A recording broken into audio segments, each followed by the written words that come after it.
There are many different female deities represented in Himalayan art, especially in Tantric Buddhist art.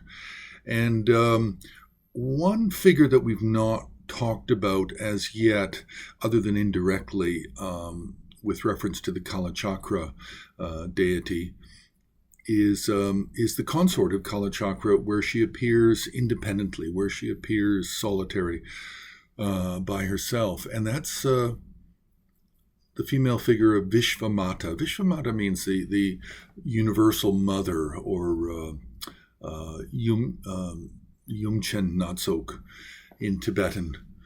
And this figure is often confused with several others because she's peaceful in appearance, with one face, two arms.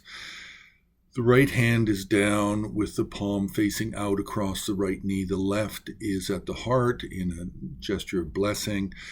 Generally, she's holding a lotus flower in her left hand. And now her right hand, she also could be holding a stem of a lotus flower. Very peaceful in appearance, seated in vajra posture. And she sometimes has a third eye on the forehead, and sometimes she does not. It can very much depend on the text. Now, I've not really looked at very many texts, possibly 3 or 4, and there are variations in her description based on whether it's the Rinzhung Lentop of the fourth Pension Lama, or it's the Rinzhung Jatsa of Taranata, or whether it's a text from the Druptap Kuntu.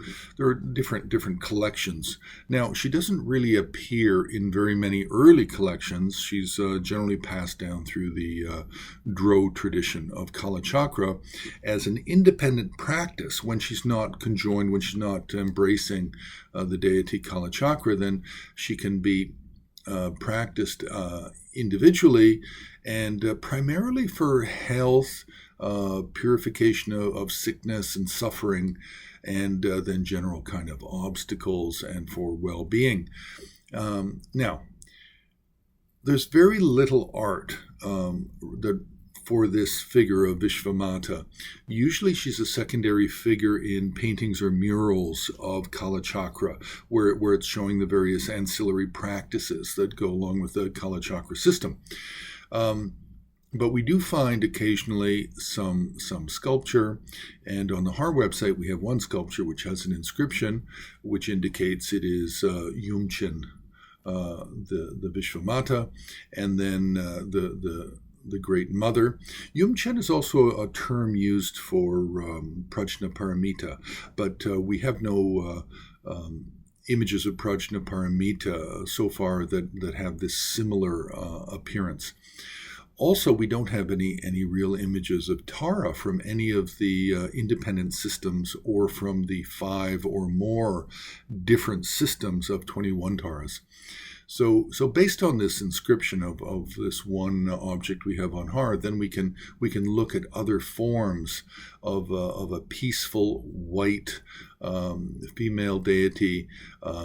Now, where the complications arise are she's often, when she is found, she's often misidentified as being a white Tara. Occasionally white Manjushri, but without the book, and occasionally Kasarpana Lokeshvara. These are all possibilities based on whether or not she looks more or less like a male or a female deity, and what attributes she might have. She is essentially identical to white Tara, except without the extra eyes. Now, we do have in some traditions of Tibetan Buddhism, there is a white Tara that only has 2 eyes. It doesn't have the 7 eyes. So an argument could be made in some cases, if there is no inscription, that some of these figures might possibly not be Vishvamata, and might actually be this very obscure, rare form of white Tara with only 2 eyes. But anyway, so we bring it up just because it's It is a female deity that is prominent, but generally prominent only as the consort of Kalachakra. As an individual figure in ritual and meditation practice, then she's primarily for sickness and suffering and an ancillary within the Kalachakra cycle of practice. So we'll leave it there. You can press like, you can subscribe, you can join HAR on Patreon, and you can also make a donation on the homepage of Himalayan Art Resources.